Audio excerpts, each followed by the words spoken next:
Assalamualaikum warahmatullahi wabarakatuh. Waalaikumsalam. Waalaikumsalam warahmatullahi wabarakatuh. Alhamdulillahi rabbil alamin. Alhamdulillahilladzi hadana li hadza wa ma kunna linahtadiya laula an hadanallah. Asyhadu an la ilaha illallah wahdahu la syarikalah wa asyhadu anna Muhammadan abduhu wa rasuluh. Salawatullah wa taslimatuhu alal mab'usi rahmatan lil alamin wa ala alihi wa ashabihi wa man tabi'ahum bi ihsanin ila yaumiddin. Amma ba'du, Bapak dan Ibu sekalian, sahabat kopi hangat yang berbahagia. Alhamdulillah kita bersyukur kepada Allah Subhanahu wa taala pada pagi ini kita bisa bertemu kembali dalam diskusi kopi hangat, bertemu secara online, tapi insya Allah tidak akan mengurangi semangat kita dalam berdiskusi.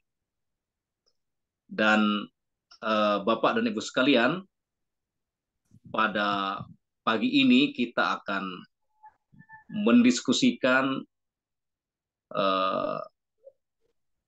sebuah tema yang sangat penting dan juga relevan, apalagi kita sekarang mendekati tahun-tahun politik, bukan mendekati ya, mendekati pilpres.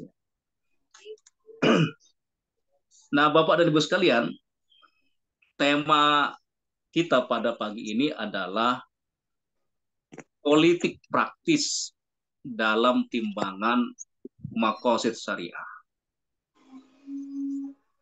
Nah, untuk mengkaji bagaimana politik praktis dalam timbangan syariah atau dalam perspektif syariah ini, alhamdulillah ada narasumber yang kompeten ya yang akan membahas tema ini. Beliau adalah Dr. Abdul Rahim,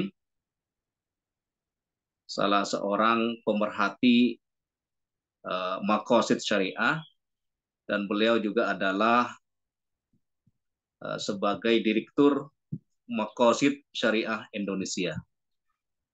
Apa kabar, Dr. Abdul Rahim? Alhamdulillah, khair. Alhamdulillah. Nah, Bapak dan Ibu sekalian, sebelum kita berdiskusi, sebagaimana biasanya saya senantiasa mengingatkan bahwa forum Kopi Hangat ini adalah forum kajian dan diskusi yang menitik beratkan pada pembahasan pemikiran dan politik Islam.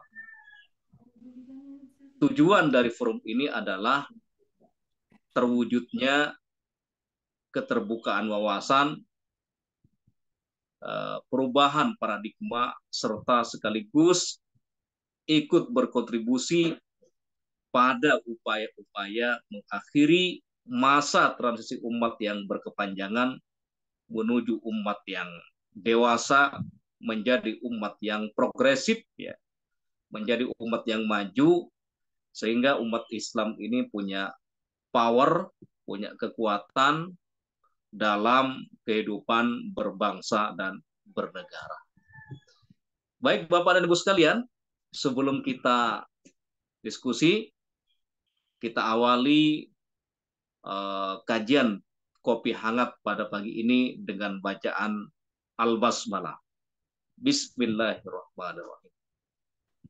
Selanjutnya, saya persilahkan kepada Dr. Abdul Rahim untuk presentasi dan juga sebagai pemantik diskusi pada pagi ini. Silakan, Dokter. Ya, jazakallah khairan Ustaz Dr. Muhammad Rahman atas kesempatannya. Assalamualaikum warahmatullahi wabarakatuh. Waalaikumsalam warahmatullahi wabarakatuh. Alhamdulillahirabbil alamin wassalatu wassalamu ala nabiyyina Muhammadin wa ala alihi wa ashabihi ajmain amma ba'd.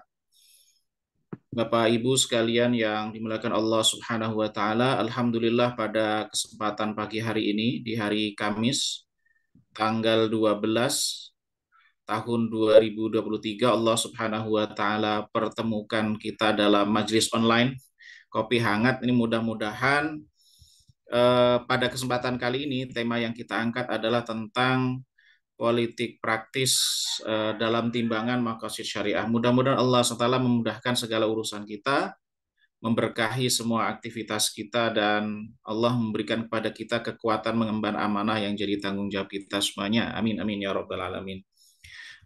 Bapak Ibu sekalian, ya kan Allah Subhanahu wa taala, tema tentang politik praktis ini sebenarnya kalau kita sederhanakan terkait dengan waktu yang sebagaimana tadi disinggung oleh Dr. Muhammad Rahman, kita akan menjelang di helatan politik ya di awal tahun 2024.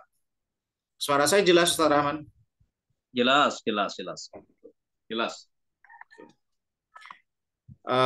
Maka konteksnya adalah politik praktis di sini, konteksnya adalah menjelang tahun 2024 dan segala macam perhelatan politik di waktu tersebut.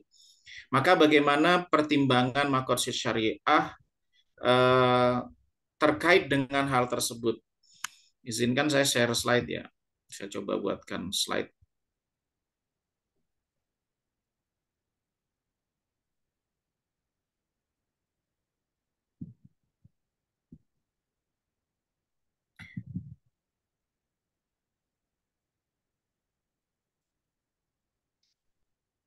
Yang pertama, Bapak Ibu sekalian, karena Allah Subhanahu wa taala, kalau kita sederhanakan maqasid syariah itu dalam satu kata yang sangat simpel, itu adalah maslahah. Penyederhanaan ini dari sekian ulama, diantaranya lah Ibnu Taimiyah rahimahullah taala. Beliau dalam salah satu karyanya menyebutkan bahwa tujuan dari syariah itu kalau disederhanakan itu ada pada kata maslahah. Kalau kemudian Al-Imam Al-Aiz Abdus Salam itu menyederhanakan maqasid syariah itu dengan kata-kata jalbul maslahah wa dar'ul mafsadah, menghadirkan kemaslahatan dan mencegah adanya mafsadah. Mencegah adanya mafsadah itu sendiri menurut konklusi dari Ibnu Taimiyah itu adalah maslahah, bagian dari maslahah. Al-Imam Muhammad Tahir Ibnu Ashur, atau yang kita kenal dengan Ibnu Ashur, dalam karyanya Maqasidus Syariah Al-Islamiyah, beliau mengatakan bahwa semua syariah yang dimaksud di sini adalah ajaran-ajaran yang dibawa oleh para nabi baik sebelum Islam maupun Islam itu sendiri. Maka beliau memberikan catatan, terlebih syariat Islam atau agama Islam ini hadir untuk menghadirkan. Jadi kedatangan syariah ini, turunnya syariah ini untuk menghadirkan kemaslahatan bagi manusia baik jangka pendek maupun jangka panjang. Al-ajil wal ajil, jangka pendek maupun jangka panjang.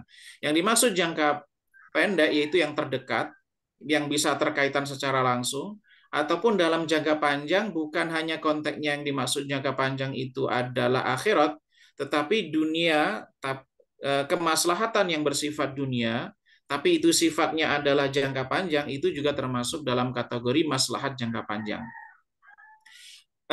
Dari kata maslahat itulah kalau kemudian di antara ulama ada yang mendefinisikan, misalnya Al-Imam Al-Juwaini, begitu juga Al-Imam Al-Ghazali yang menyebutkan kata maqasidus syariah itu untuk menjaga 5 perkara urgen dalam kehidupan manusia, yaitu agama, jiwa, akal, kemudian kehormatan atau keturunan, serta harta. Dari kelima hal itu bila kita lihat atau kita simpulkan, itu muncul juga kata maslahat. Maka kata maslahat ini adalah kunci atau kesimpulan dari turunnya syariah. Agama hadir itu untuk menciptakan kemaslahatan, sebagaimana disampaikan oleh para ulama, salah satunya adalah Ibnu Ashur. Kemudian yang kedua, terkait dengan tingkatan maslahat itu bisa dilihat dari sisi cakupan luas atau sempitnya, bisa juga dari sisi urgensinya. Maka kalau dari sisi urgensinya, kita mulai dari yang terendah, yaitu yang sebagai penopang paling bawah, penopang yang paling urgen. Pertama adalah maslahat tersiar atau para ulama menyebutnya dengan istilah tahsiniyat. Yang kemaslahatan itu apabila ada dalam kehidupan kita, itu ya hidup kita semakin nyaman, hidup kita semakin indah, semakin enak. Tapi kalau tidak ada juga tidak berpengaruh terhadap kenyamanan hidup kita. Kemudian yang kedua, kemaslahatan yang lebih tinggi di atas itu yang sifatnya lebih urgen, yaitu kemaslahatan hajiat atau mungkin sebagian membahasakan dengan sekunder. Hanya saja para ulama ketika mendefinisikan sebagai sekunder atau hajiat maksudnya adalah satu kebutuhan atau satu kemaslahatan yang bila itu terwujud maka hidup kita menjadi lebih nyaman, tapi kalau tidak terwujud maka hidup kita menjadi masalah. Akan sulit, akan ada haraj. Yang pertama ini yang paling urgen itu adalah maslahat yang sifatnya daruriyat, yang sifatnya primer menurut bahasa sebagian kalangan. Yang dimaksud dengan daruriyat itu adalah apabila kemaslahatan itu tidak ada di dalam diri kita, maka bisa mengancam fisik kita, bisa mengancam hal-hal fundamental dalam hidup kita. Nah, Bapak Ibu sekalian yang Allah Subhanahu wa taala, masalah ini bentuk piramida ini bisa dilihat dalam berbagai macam perspektif ya. Bisa dibalik juga, artinya dibolak-balik nggak menjadi masalah. Tetapi begini secara logika yang jangan terjebak dalam visualisasi piramidanya, tetapi saya ingin jelaskan bahwa kemaslahatan yang sifatnya fundamental, kemaslahatan yang sifatnya mendasar, yang semua manusia itu harus mendapatkan kemaslahatan itu adalah kemaslahatan yang sifatnya daruriyat. Yang bila tidak terpenuhi, maka berdampak kepada fisik, berdampak kepada elemen inti dalam diri manusia itu, baik kejiwaannya, baik terhadap spiritualitasnya, baik terhadap fisiknya. Maka kalau daruriyat itu tidak ada, maka yang terancam unsur dalam diri manusia itu. Bisa cacat, bisa bermasalah, bisa oleng kalau orang. Kalau kapal itu bisa tenggelam, kalau rumah bisa roboh. Kalau jembatan bisa roboh kalau kemudian primernya ini tidak terpenuhi. Nah, kemudian yang kedua, sekunder, hajat ini sebenarnya memiliki fungsi menopang, memperkuat kebutuhan yang sifatnya daruriyat. Jadi dia memperkuat, melengkapi. Kemudian yang ketiga itu tahsiniyat yang tersier. Jadi yang paling atas itu ditopang, dilengkapi, dijaga, dibentengi, dilapisi oleh yang kedua. Begitu juga yang kedua itu dilapisi bagian luarnya, yaitu yang berhubungan dengan tahsiniyat. Nah, nanti ini akan ada kasus-kasus di publik yang kemudian bermanfaat bagi kita, pemahaman terhadap fungsi hajiat terhadap fungsi maslahat sekunder terhadap yang primer itu seperti apa, itu akan bermaslahat atau akan memberikan kepada kita cara menganalisa problem-problem yang ada di tengah masyarakat yang nanti bila ditanya bagaimana tinjauan syariatnya. Dari sisi ruang lingkup, ini pandangannya Dr. Jamaluddin Atiyah. Beliau ada salah satu karya terkait maqasid membahas tentang ruang lingkup maslahat. Maslahat itu ada yang terkait dengan individu, misalnya kemaslahatan yang terkait dengan individu, misalnya kemaslahatan jiwa dalam konteks individu itu, akal, keagamaan, tadayun ya. Kalau beliau tidak membahasakan din tapi tadayun. Jadi seseorang itu bisa beragama, melaksanakan agama secara baik, bisa beribadah dengan tenang, bisa sholat dengan khusyuk, bisa berpuasa, itu termasuk kemaslahatan yang ruang lingkupnya individu. Beliau menamakan dengan hifdzu at-tadayyun, menjaga ruang lingkup keagamaan seseorang. Kemudian menjaga kehormatan. Seseorang itu misalnya bisa menutup auratnya, bisa privasinya, wilayah privasinya terjaga, itu bagian dari kemaslahatan individu. Maka sebagai kasus misalnya saudara kita yang di Suriah misalnya, mereka hidup di tenda-tenda itu kan sebagian kemaslahatan individunya tercabut. Misalnya persoalan privasi misalnya, ngapain? dan seterusnya. Maka kita bisa melihat ya, kemudian yang keluarga, kemaslahatan yang berhubungan dengan keluarga. Ada suara-suara yang Mas. oke. Ya, yang kemudian ruang lingkup berikutnya kemaslahatan yang berhubungan dengan keluarga, misalnya keutuhan rumah tangga, institusi keluarga, kemudian keturunan. Misalnya kalau kemarin ada fenomena yang menggaungkan child free misalnya, itu bagaimana konteksnya dengan kemaslahatan keluarga? Masalah nasab. Jadi ketika orang itu hidup memiliki keluarga yang jelas, maka dia memiliki nasab yang jelas. Artinya dia bahwa afiliasi dia sebagai individu terhadap keluarga tertentu itu termasuk kemaslahatan dalam keluarga. Jadi seseorang, fungsi ini bisa jadi sebagian fungsinya memang diambil oleh negara. Kemudian berikutnya, kemaslahatan yang berhubungan dengan umat dan negara. Memang di sini kalau di sebagian penulis menyebutkan kemaslahatan umat, konteksnya adalah umat muslim. Tapi kalau kemudian kita bisa juga memperlebar pemaknaan kemaslahatan umat dan negara. Misalnya institusi keumatan dan institusi negara. Itu termasuk bagian maslahat. Saya berikan contoh ya. Kalau kita hidup saat ini, di real saat ini, kemudian seseorang itu tidak memiliki warga negara, maka itu ada banyak kemaslahatan hidup yang selayaknya dia dapatkan tidak dia dapatkan. Bahkan kalau kita mau haji saja harus memiliki naungan identitas Anda berasal dari negara mana. Sebagian fungsi institusi kabilah, kalau mungkin kita sempat mengkaji asobiyah di Ibnu Khaldun ya, kalau di masa dulu asobiyah, ikatan-ikatan sosial itu ada pada darah, pada keluarga. Tapi sebagian fungsi itu sekarang diambil oleh negara. Maka ada kemaslahatan yang levelnya negara, maka persatuan, kebersamaan, ancaman disintegrasi persatuan negara itu termasuk kemaslahatan dalam ruang lingkup umat manusia. Kemudian berikutnya kemaslahatan yang ruang lingkupnya adalah lebih luas lagi dari negara, yaitu pada umat kemanusiaan. Misalnya saat ini ada sebagian manusia atau sebagian umat manusia atas nama kemanusiaan bahwa penjajahan itu tidak bisa diterima. Pengambilan hak-hak kemerdekaan seseorang itu punya hak untuk bersuara, menyatakan pendapat, seseorang itu bisa memilih bertransaksi dengan siapa, berinteraksi dengan siapa, itu kan hak-hak mendasar dalam diri manusia. Maka sebenarnya manusia itu punya peran kalau kita bicara ruang lingkup kemaslahatan yang ada dalam Al-Quran maupun di dalam Sunnah Nabi, ada yang konteksnya adalah kemanusiaan. Dia tidak terbatas pada sekat wilayah institusi-institusi. Nah, kemudian status eksistensi maslahah.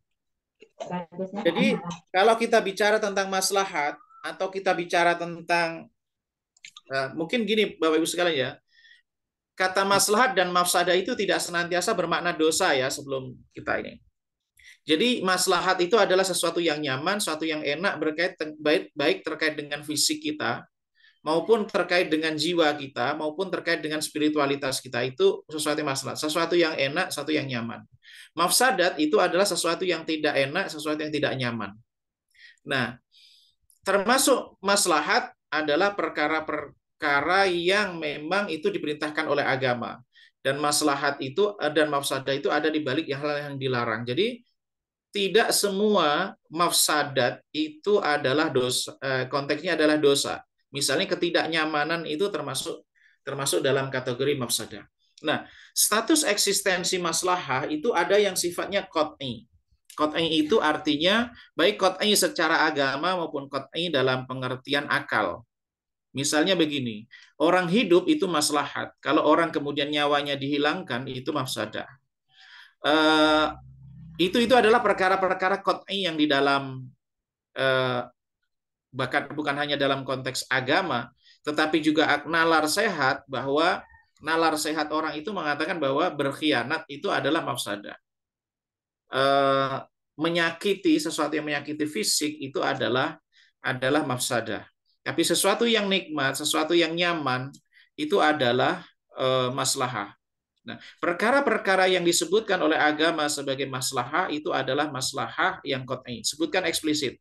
Misalnya dalam Al-Quran atau dalam hadis Nabi SAW yang eksplisit itu dinamakan qat'iyah, yang eksistensi maslahat itu qat'i.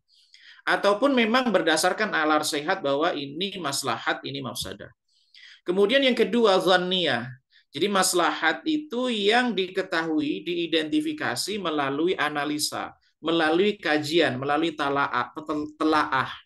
Memang tidak disebutkan secara eksplisit di dalam Al-Quran atau di dalam hadis sebagai satu maslahat misalnya. Tetapi pengkajian para ulama, para pakar ketika mengkaji, menganalisa, atau asumsi kuat. Jadi begini, kata-kata relatif itu sebenarnya tidak, kalau menurut hemat saya itu tidak menemukan relevansinya dalam konteks kajian maqasid. Karena relatif itu ada relatif yang maknanya adalah 50-50%, 50-50% tingkat kekuatan akurasinya, maka itu di dalam tinjauan syariah tidak memiliki kekuatan hukum. Jadi kalau kekuatannya, asumsinya, asumsi A dan asumsi B itu perbandingannya adalah 50%, 50%, itu dalam teori hukum syariah itu dinamakan dengan istilah asyakku, sesuatu yang syak, sesuatu yang 50-50%, relatifnya demikian itu tidak bisa memiliki kekuatan hukum, tidak bisa dijadikan basis pengambilan kesimpulan. Kalau asumsi kita terhadap satu kemaslahatan itu kekuatannya 50-50%, maka agama tidak menganggap itu sebagai maslahat yang mu'tabarah, maslahat yang diakui. Tetapi maslahat yang diakui, yang memiliki kekuatan hukum, yang bisa jadikan basis, yang dijadikan itu adalah kalau dia itu memiliki kekuatan asumsinya, itu lebih dari 50% atau kalau kemudian sekitar 75%. Nah, kalau qat'iyat itu yang dia memang sudah diyakini 99% lah. Kalau kita bahasakan sederhananya ya. Nah, kemudian yang ketiga itu adalah maslahat yang sifatnya wahmiyah. Wahmiyah itu adalah maslahat yang secara kalau kita gunakan kadar pendekatannya di bawah 50%. Artinya di bawah keraguan.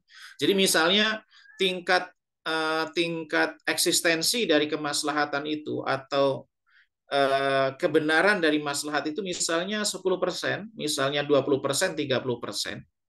Kekuatannya semacam itu masuk dalam kategori wahmiyah. Dia tidak memiliki kekuatan hukum, tidak bisa dijadikan sebagai basis pengambil keputusan. Jadi kalau kita misalnya sebagai orang yang beristihad, istihad dalam konteks mengambil keputusan politik, mengambil keputusan strategis, tetapi kemudian pertimbangan maslahatnya itu adalah di bawah misalnya 50%, misalnya 40%, 30%, 20%, maka termasuk kategori maslahah wahmiyah. Maslahat yang memang dia kekuatannya itu tidak bisa dijadikan basis untuk mengambil kebijakan. Nah, maka Bapak Ibu sekalian, kan kita sering ya di dalam menilai satu itu, ini kan perkara relatif, perkara yang menurut si fulan ini baik, menurut si fulan bukan baik, kan relatif, ada perbedaan pandangan. Harus kita uji relatif di sini maksudnya apa? Asumsi itu seperti apa? Apakah dia memiliki kekuatan hukum adzan ar-rajih, asumsi kuat, ataukah dia ya syak 50%, 50%? Kalau 50%, 50% itu asumsi yang memang tidak bisa dijadikan sebagai basis pengambil keputusan.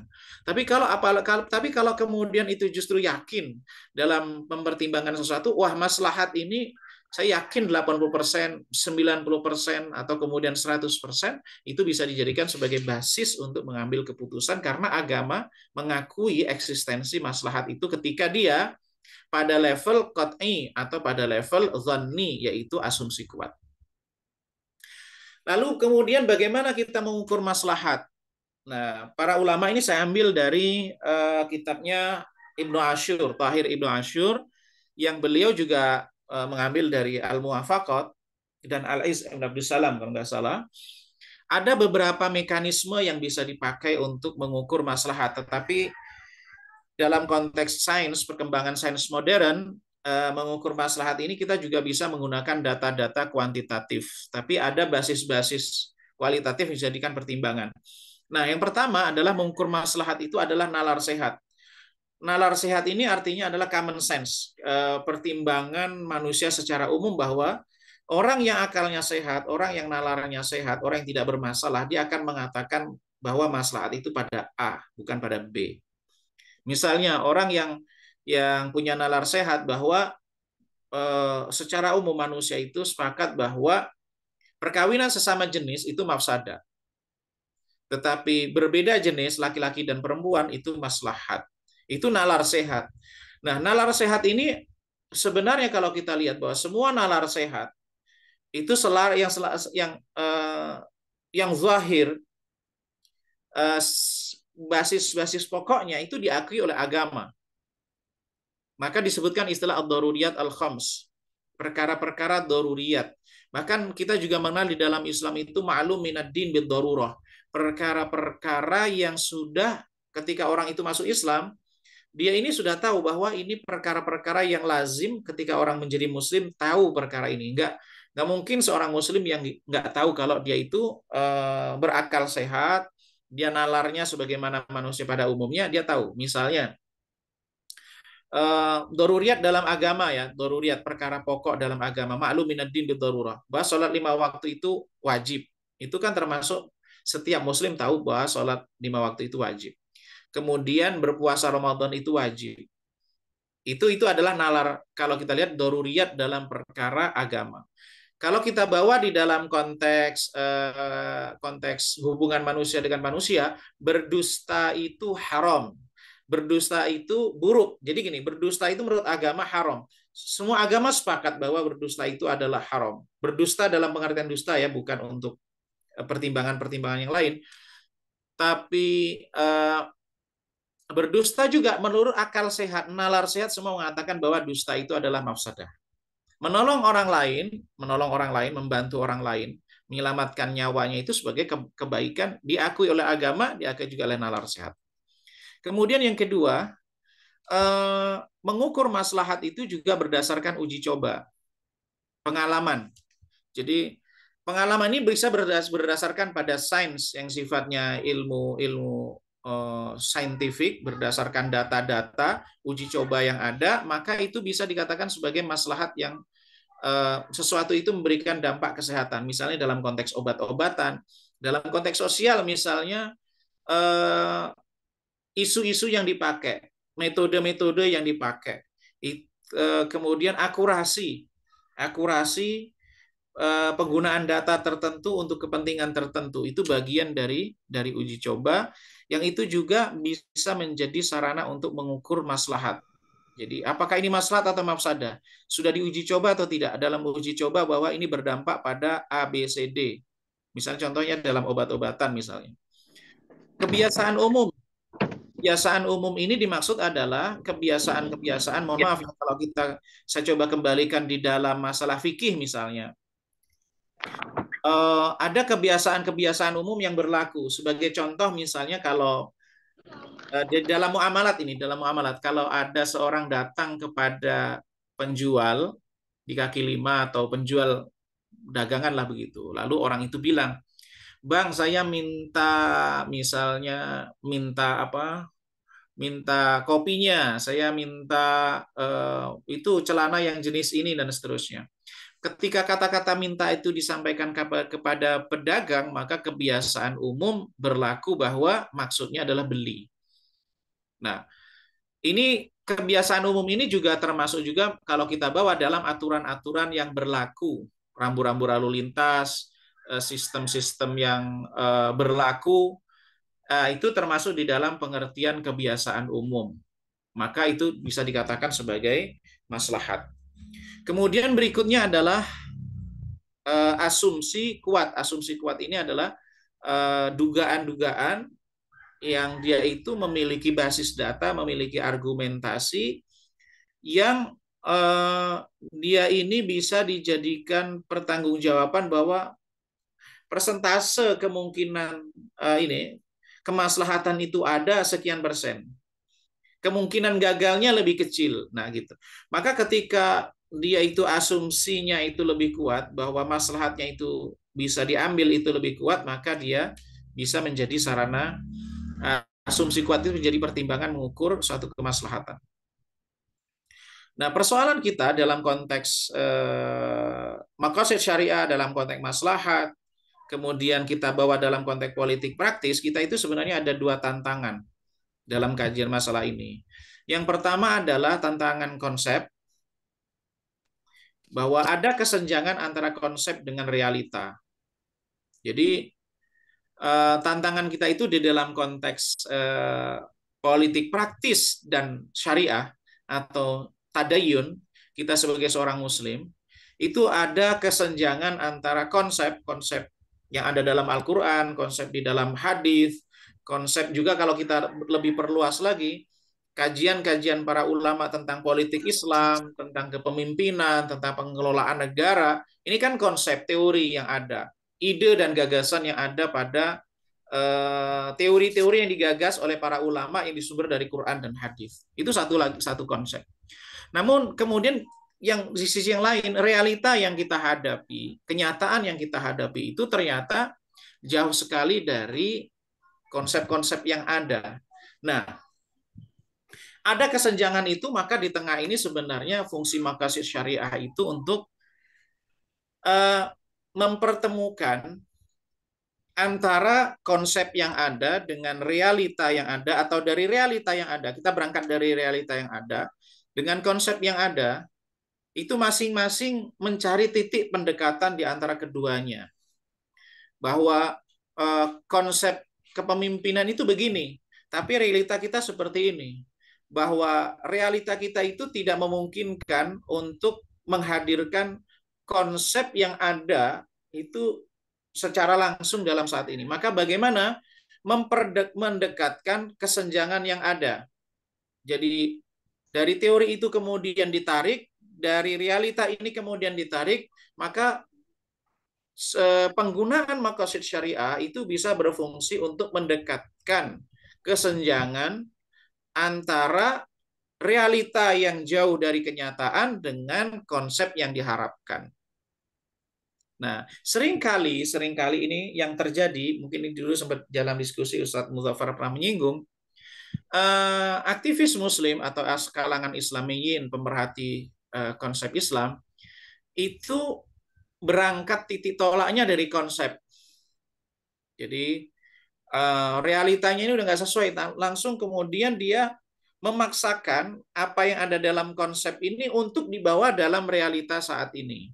Jadi gini, misalnya kepemimpinan itu orang itu kalau di zaman dulu ya, kepemimpinan kalau kita bacalah misalnya syarat-syarat seorang khalifah, kalau kita bicara khalifah pemimpin, itu harus misalnya dia adil, kemudian dia harus fisiknya kuat, kemudian dia secara agama kan dia bisa, bahkan salah satu syarat kepemimpinan itu adalah bisa ijtihad. Nah, kalau kita cari saat ini, kita bicara tentang pemimpin yang bisa ijtihad secara agama, ijtihad secara apa? Secara praktis lapangan itu ya bisa dikatakan mungkin 1001 atau 1.000.001 orang yang bisa menguasai itu. Sedangkan di negara realitasnya bisa jadi orang yang memiliki kapasitas itu tidak memiliki asobiyah kalau kita bawa dalam teori Ibnu Khaldun. Misalnya orang dia bisa ijtihad, bisa mengelola, punya skill, tapi dia nggak punya power, nggak punya ruang lingkup power untuk bisa mengeksekusi itu, ya itu sama saja. Tetapi kadang-kala kita dalam membaca itu seringkali konsep itu kita bawa untuk membaca realita. Akhirnya kita bukan kemudian berusaha untuk mempertemukan, menarik dari konsep seperti apa, dari realitas seperti apa, karena ternyata saya baca banyak, kalau kita berangkat dari konsep kadang-kala ternyata realita saat ini itu sudah jauh berbeda dengan realita zaman dahulu. Beberapa kasus misalnya, kepemimpinan di masa dahulu itu sifatnya adalah individual, sangat sentralistik. Khalifah itu sebagai sebagai eksekutif, tapi juga sebagai hakim, itu terjadi. Kemudian misalnya kebijakan itu evaluasinya dia tidak ada yang mengontrol. Yang kontrol itu ya di bawah. Justru khalifah itulah yang mengontrol secara total. Nah, kenyataan saat ini bahwa kepala negara atau pemimpin itu tidak bersifat powernya tidak bersifat individu. Contoh yang lain hakim lah. Kalau pengadilan hakim di zaman dahulu itu personal. Kalau sekarang hakim itu adalah majelis hakim. Nah, ini tentu realita yang berbeda ini harus menjadi pertimbangan-pertimbangan. Nah, Bapak Ibu sekalian, proses dalam bagaimana kita menggunakan maqasid ini dalam istihad politik, maqasid sebagai jembatan antara realita dan keputusan yang akan diambil, yang pertama adalah berangkat dari pembacaan realita secara utuh. Dan perlu kita ketahui bahwa pengetahuan kita terhadap realita, landscape, ruang waktu yang tempat yang di mana kita itu berada, situasi dan kondisi itu kan sangat terbatas. Yang tidak kita ketahui lebih banyak daripada yang kita ketahui. Tetapi semakin banyak data yang kita miliki, maka itu semakin mendekatkan kepada kebenaran. Maka inilah rahasia di balik ungkapan Imam Malik bahwa Imam Syafi'i, pendapat saya benar tapi mungkin saja salah. Tapi pendapat orang lain itu salah, tapi mungkin juga ada ruang benarnya. Karena pengetahuan kita terhadap realita, waqi' atau landscape ke politik lah, situasi politik yang di mana kita berada, itu kan terbatas. Sangat terbatas. Nah, tapi kita mengambil keputusan, mengambil istihad itu berdasarkan data yang kita miliki. Semakin lengkap data terkait realita itu semakin lengkap, informasi yang kita miliki semakin lengkap, maka semakin keputusan kita semakin mendekati kepada kebenaran dan ketepatan. Kemudian yang kedua, relasi antara teks dan konteks. Nah, selain kita itu tahu faktanya, tahu realitanya, kita juga tahu bahwa bagaimana membaca realita itu berdasarkan teks yang kita miliki, panduan acuan yang kita miliki. Kemudian berikutnya, bahwa kita juga memiliki gambaran tentang maqasid syariah dalam berdasarkan realita yang saat ini kita hadapi. Jadi, perlu kita sadari bahwa dalam konteks realita saat ini, realita, lapangan, situasi, kondisi, dalam ruang waktu yang spesifik begitu, itu kita harus tahu arah maqasidnya seperti apa. Kemudian juga pertimbangan maslahat, lalu pertimbangan resiko, baru kemudian kita keputusan yang diambil. Nah, keputusan yang diambil itu sangat dipengaruhi oleh pembacaan kita terhadap realita, data yang dimiliki, dan alat baca yang dimiliki, baru kemudian pertimbangan maqasid, pertimbangan kemaslahatan itu menjadi jembatan antara realita yang ada dan keputusan yang dengan itu harapannya adalah capaian kita inginkan tercapai. Kemudian berikutnya pertimbangan realitas. Ini mungkin sebagai bukan pembatasan, tapi hanya sebagai contoh. Kita kan sudah sering membahas tentang fikih waqi' ya. Mungkin Bapak Ibu sekalian pernah membaca karya Syekh Qaradawi kalau nggak salah, Fiqhul Waqi'. Dan penulis yang lain juga membahas. Hanya saja perlu kita ketahui bahwa ada sebagian realitas-realitas ini yang perlu kita sadari dalam konteks politik. Misalnya ya, dalam konteks fikih waqi', sistem peraturan, keputusan, dan undang-undang itu termasuk realitas. Jadi kalau kita bicara misalnya gini ya, ada orang, saya usulkan supaya presidennya si fulan. Maka pertanyaannya adalah, Anda usul ke siapa? Dan Anda punya power apa? Ini kan ada sebagian ustadz nih saya temukan di kelompok-kelompok. Saya usulkan si fulan ini jadi calon kita, si fulan, ini si fulan, si fulan. Pertanyaannya adalah, Anda ini siapa? Anda atas nama apa? Kemudian juga melalui mekanisme apa Anda mengusulkan ide Anda itu. Maka ketika orang itu mengusulkan, saya pengennya presiden ini, tapi Anda tidak melalui sistem yang ada, peraturan yang ada, undang-undang yang ada, berarti meskipun itu dikatakan orang yang katanya mengerti waqi', tapi sejatinya tidak mengerti waqi'. Karena Anda bersuara, menyampaikan pendapat bukan pada tempatnya. Setelah apa senyum-senyum ini tahu kayaknya. Gitu. Kemudian pihak-pihak yang memiliki wewenang terkait persoalan yang harus kita juga dalam konteks realitas politik itu, kita ini harus tahu juga pihak-pihak yang memiliki wewenang terkait persoalan. Misalnya gini, kita usul nih si fulan, si ini dan seterusnya. Seharusnya si fulan, tapi kita harus kita baca juga nih siapa yang berwenang mengusulkan itu, siapa yang berwenang mengambil keputusan, siapa yang mempengaruhi. Ini kan termasuk realitas-realitas real dalam politik yang harus jadikan pertimbangan dalam ijtihad politik. Si fulan, oh ya si fulan, tapi siapa pihak yang berwenang menentukan dia, siapa yang berpengaruh dan seterusnya. Kemudian juga termasuk realitas ruang tempat dan ruang waktu terkait dengan persoalan. Nih, kita ini kan bicara politik di Indonesia, ini ruang waktu dan ruang tempat. Jangan kemudian membawa aturan dan perundang-undangan realita yang ada di misalnya di Timur Tengah, di Saudi, di Mesir.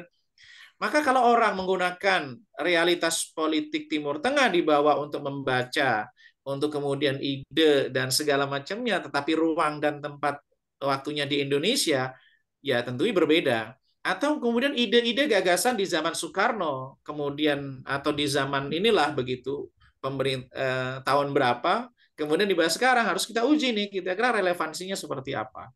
Baru kemudian situasi yang terjadi di dalam dan di luar yang berdampak pada persoalan. Kalau organisasi dalam organisasi, luar organisasi, kalau kemudian berhubungan dengan negara, dalam negara dan luar negara, dalam rumah tangga dalam dan luar, itu sesuatu yang perlu kita baca. Nah, ini ada beberapa kaidah dalam maqasid yang saya ambil dari beberapa karya ulama. Yang pertama, perkara yang baik, menggapai yang maslahat murni dan meninggalkan mafsadah murni. Ini merupakan satu kebaikan. Mendahulukan yang lebih maslahat dan meninggalkan yang lebih besar mafsadahnya, itu juga kebaikan. Mendahulukan maslahat yang kuat atas mafsadah yang lemah, juga kebaikan. Ini beberapa poin ya. Ini masalah pertimbangan. Kemudian berikutnya, demi maslahat. Ada kalanya kita itu memilih pendapat yang marjuh, dan meninggalkan pendapat yang rojih karena pertimbangan maslahat yang lebih rojih atau lebih kuat. Maksudnya begini, kadangkala kita itu memilih yang kurang ideal dalam pengertian individu dan meninggalkan yang ideal, tapi ada pertimbangan maslahat-maslahat yang jauh lebih besar. Saya berikan contoh begini, kalau seseorang itu menjadi kepala negara, maka sebenarnya hak dia untuk memilih siapa menterinya, siapa juru bicaranya dan seterusnya. Nah, dalam penentuan siapa orang-orang yang menduduki di kabinetnya, tentu bukan hanya pertimbangan kapasitas dan integritas. Misalnya, oh ini dia pengalaman dan seterusnya, bisa dia levelnya A, tetapi dia bukan tidak memiliki perwakilan partai politik misalnya. Dia tidak memiliki fungsi-fungsi lain, maka mempertimbangkan orang yang bisa jadi kapasitasnya di bawah orang tersebut, tapi dia merupakan perwakilan partai politik dengan pertimbangan kemaslahatan yang umumnya jalannya roda pemerintahan, maka itu untuk mendapatkan maslahat yang lebih kuat, maka itu tidak menjadi persoalan. Sebagaimana pernah Abdullah An-Nafisi, seorang pakar politik dari Kuwait itu pernah memberikan kritik kepada Mursi. Beliau pernah mengatakan, dia sampaikan ke Mursi agar share power terhadap berbagai kekuatan politik yang ada di Mesir. Tentu ini kita bicara salah satu sudut pandang intelektual Muslim ya. Agar apa? Ketika terjadi problem di politik di Mesir pada waktu itu tidak disalahkan kepada atau pemerintahannya Mursi saja, entitas Mursi saja, tapi kepada seluruh elemen. Itu pernah disampaikan oleh Abdullah An-Nafisi. Nah, bisa jadi memilih orang yang secara kemampuan di bawah itu, tapi pertimbangan maslahat lebih besar, itu adalah termasuk sudut pandang maslahat. Kemudian berikutnya, masalah relevansi. Syariah itu cocok dengan berbagai kondisi dan situasi manusia. Jadi relevansi itu bisa dilihat dari dua sudut. Syariah itu cocok dengan berbagai kondisi dan situasi manusia, baik dari sisi pokok maupun sisi nilai-nilai umumnya, tanpa ada kesulitan dan keterpaksaan. Maksudnya begini, dalam situasi apapun kita ini dalam kepemimpinan yang ideal atau tidak ideal, itu syariah itu cocok untuk mengakomodir situasi. Yang terpenting adalah bahwa kita ini menjalankan kehidupan itu tanpa ada kesulitan dan keterpaksaan. Yang kedua, kondisi dan umat manusia bisa membentuk situasi sesuai dengan syariah tanpa adanya haraj dan masyaqqah. Jadi ini situasi yang kurang ideal, Dengan syariah, situasi ini kita bawa dalam situasi yang lebih baik, yang lebih selaras dengan syariah. Itu juga maknanya relevansi. Tapi dalam situasi yang saat ini kita ada, maka bagaimana kita bersyariah menjalankan syariah itu relevan dengan tantangan situasi yang saat ini di mana kita berada, tanpa adanya haraj, tanpa adanya kesulitan, tanpa adanya keterpaksaan. Kemudian masalah tabiat maslahat. Maslahat murni ini menurut Imam Aiz Abdussalam, maslahat murni sangat jarang terjadi. Seringkali suatu maslahat itu berhubungan dengan atau beriringan dengan mafsadah. Mafsadah ini tidak senantiasa bermakna dosa ya, tapi bisa jadi suatu ketidaknyamanan. Berikutnya adalah Al-Imam Al-Ghazali mengatakan maqasid syariah itu adalah kiblat orang-orang yang melakukan istihad. Maka kalau kita bawa ungkapan Ghazali ini, bagi mereka yang beristihad mengambil keputusan, maka pendekatannya belum tentu adalah hukum-hukumnya, tapi bagaimana maslahat itu menjadi pertimbangan, menjadi kiblat dalam istihad. Kalau orang tidak sah sholat tanpa menghadap kiblat, maka istihad, ini kalau Syekh Abdurrahman Al-Kailani, kalau orang sholat tidak sah menghadap, orang sholat itu kalau tidak menghadap kiblat, sholatnya nggak sah. Maka istihad tanpa menghadap mempertimbangkan maslahat, maka istihadnya juga tidak sah. Tantangan istihad politik, pengetahuan atas realitas dan kemampuan membaca realitas adalah basis untuk mempertimbangkan maslahat yang ingin diraih. Mungkin ini Ustadz Rahman yang dapat saya sampaikan. Mungkin Bapak Ibu sekalian bisa memberikan tambahan. Tafadhol, terutama yang banyak pengalaman lapangan itu tentu bisa memberikan masukan-masukan dan gagasan yang menambah, memperkaya khazanah intelektual pada kesempatan hari ini. Jazakumullah khairan, Ustaz Rahman. Ya, jazakumullah khairan kepada Dr. Abdurrahim yang telah presentasi dengan presentasi yang luar biasa, padat sekali ya materi kita pada pagi ini. Bapak dan Ibu sekalian, sebelum saya buka diskusi atau tanggapan atau komentar atau kritik dan seterusnya, ada beberapa kesimpulan yang sangat penting bagi kita semuanya ya, dari diskusi kita pagi ini adalah bahwa terjadi gap antara konsep yang ideal, yang misali ya, dengan realita. Nah, cara memadukan dan mempertemukan antara nas yang sangat ideal dengan realita yang tidak ideal ya, realita atau waqi'. Disinilah dibutuhkan sebuah terobosan ijtihad untuk menimbang-nimbang ya antara maslahat dengan mafsadah. Dan ternyata realisasi dari nas dalam waqi', dalam realita ya, itu sebenarnya sudah terjadi pada iklan dulu nih, ada motor lewat ya. Sudah terjadi misalkan pada zaman klasik. Misalkan contoh, dalam sebuah hadis dikatakan bahwa ketika ada unta yang hilang ya, maka dilarang unta itu ditangkap. Itu ada nasnya,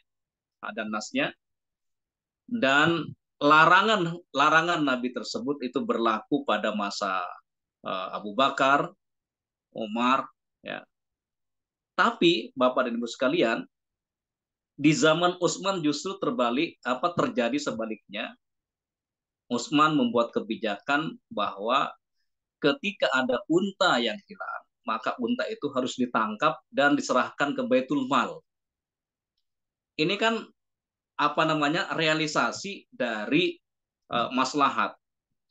Kenapa terjadi perbedaan antara zaman Utsman dengan zaman Khalifah sebelumnya? Menurut para ulama, di zaman Abu Bakar atau di zaman Nabi, di zaman Abu Bakar, di zaman Umar itu, unta ketika ada unta yang hilang itu tidak perlu dikhawatirkan itu hilang, karena negara masih dalam kondisi aman, damai ya, masih sangat minim terjadinya pencurian dan perampokan. Tapi di zaman Utsman bin Affan itu sudah mulai muncul pencurian, ya, kejahatan sudah mulai banyak, sehingga Utsman bin Affan punya kebijakan untuk apa eh, memerintahkan kaum muslimin atau rakyat saat itu untuk menangkap unta yang hilang kemudian diserahkan ke Baitul Mal. Nah, disinilah butuh ijtihad.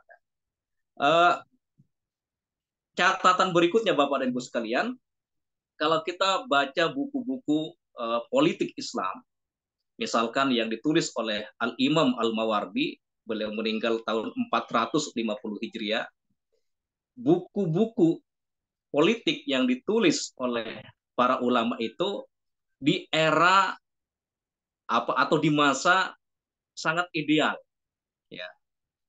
Artinya di situ umat Islam punya power, punya kekuasaan, sehingga konsep-konsep itu bisa diterapkan dalam kehidupan berbangsa dan bernegara. Tapi berbeda halnya dengan kondisi sekarang, ya, kondisi tidak ideal. Bagaimana kita paling tidak bisa meminimalisir mafsadah dan mewujudkan maslahat. Itulah yang kita kenal dengan taklilul mafasid, meminimalisir kerusakan, tapi juga sekaligus berusaha untuk tahqiqul masolih, mewujudkan maslahat. Ini juga berlaku dalam konteks politik praktis. Jadi cara melihatnya itu dengan berbagai macam perspektif, dengan berbagai macam pertimbangan, menggabungkan semua instrumen pengetahuan kita sehingga kita punya pengetahuan yang utuh, komprehensif, dan kita akhirnya punya konklusi dalam melakukan kebijakan-kebijakan politik itu. Tentu kita berusaha sekuat tenaga mewujudkan maqasid syariah. Walaupun nanti misalkan dalam konteks pilpres itu para ulama kan berbeda, ya, berbeda pendapat dalam menentukan pilihan. Tapi itu nggak apa-apa. Selama kita sikapi dengan keterbukaan, kita hanya bisa mengatakan walana capresuna walakum capresukum, kan. Bagi kami capres kami, bagi kalian adalah capres kalian. Ketika kita menyikapi bahwa pilpres itu adalah dalam rangka implementasi dari ijtihad, bukan kategori al-wala wal bara, bukan kategori pertentangan antara al-haq dan yang batil. Oke. Ini, ya, Bapak dan Ibu sekalian, ya, karena nggak ada yang angkat tangan, saya bicara sendiri jadinya. Dua narasumber. Bapak dan Ibu sekalian, ya, ini sebenarnya catatan saya banyak sekali, tapi ya silahkan Bapak dan Ibu sekalian yang dilanjutkan kalau gitu memberikan tanggapan. Sebenarnya banyak ini so far ini. Nggak ada angkat tangan soalnya. Dicicil, saya angkat tangan dulu. Silakan. Nggak usah pakai angkat Saya tangan. persilahkan kepada Ustadz Mudzaffar, ya, untuk memberikan tanggapan. Silakan. Baik, bismillahirrahmanirrahim. Assalamualaikum warahmatullahi wabarakatuh. Waalaikumsalam. Masya Allah. Tabarakallah. Jazakumullah khairan katsiran. Terima kasih banyak kepada Dr. Abdul Rahim yang telah bekali pikiran kita, merefresh wawasan kita pada pagi hari ini dengan berbagai materi yang sangat padat sekali tentang maqasid syariah dan masalih dan mafasid yang luar biasa. Saya hanya ingin menyampaikan aspek ini. Jadi tadi sudah disampaikan. Jadi perangkat-perangkat atau alat-alat dasar-dasar yang menjadi pijakan untuk menghasilkan sebuah hasil konklusi atau keputusan ijtihad politik, misalnya dalam konteks politik praktis, dengan basis fiqhul maqasid dan juga muwazanat, ya, istilahnya tadi gabung antara fiqhul maqasid dan fiqhul muwazanah, antara maslahah dan madarat. Sangat luar biasa tadi. Nah, salah satu yang sangat mendasar tadi kan disebutkan bahwa pijakan utama dalam ijtihad politik berdasarkan fiqhul maqasid dan fiqhul muwazanat itu kan pembacaan realita. Jadi nah ini yang ada pembacaan realita, ada sudut pandang, ada faktor mungkin stressing ya. Artinya bahwa misalnya seorang ulama atau kumpulan ulama atau sebuah lembaga itu untuk menghasilkan sebuah hasil dan keputusan ijtihad politik. Ya ambil sebagai contoh kayak yang tadi disinggung oleh Dr. Rahman tentang jadi menentukan di antara pilihan dalam pilpres, capres cawapres yang ada. Itu tentu masing-masing ketika menentukan dan menentukan pilihannya itu kan banyak variabel, banyak hal dan ada pembacaan realita. Tapi masing-masing kan membacanya, pertama sebelum membacanya ya, orang meninggalkan dunia. itu melihatnya realita bagian mana yang menjadi sudut pandang dia, yang dia lihat. Setelah dia lihat itu, dia baca, dia analisa. Realita yang sama dengan sudut pandang dan cara baca yang berbeda itu sudah bisa berbeda. Jadi ada yang lebih melihat pada tampilannya, performanya, menariknya dipandang gitu. Ini kayaknya nanti kalau nanti menjadi presiden terus kemudian pidato gagah, ada yang melihat sisi-sisi itunya. Ada yang kecerdasannya, ada yang mungkin narasinya, yang lainnya ada yang lebih dalam, dia macam-macam. Seperti itu.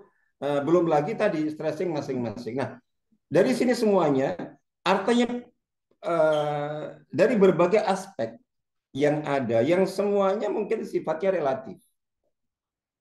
Jadi gitu, relatif. Jadi itu kan ibaratnya dalil kan, fikul waqi.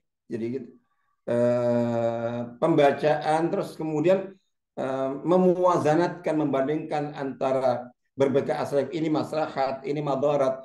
Menentukan maslahat madarat aja sudah bisa berbeda-beda. Yang tadi sudah dibuat tingkat-tingkatan. Apakah semua akan sepakat ini qat'i, ini dhanni, ini wahmi? Misalnya contoh-contoh seperti itu. Itu ada yang bagi sebagian kalangan ini dhanni bahkan sampai qat'i, yang lainnya enggak, itu wahmi kamu itu. Ya, itu bisa macam-macam.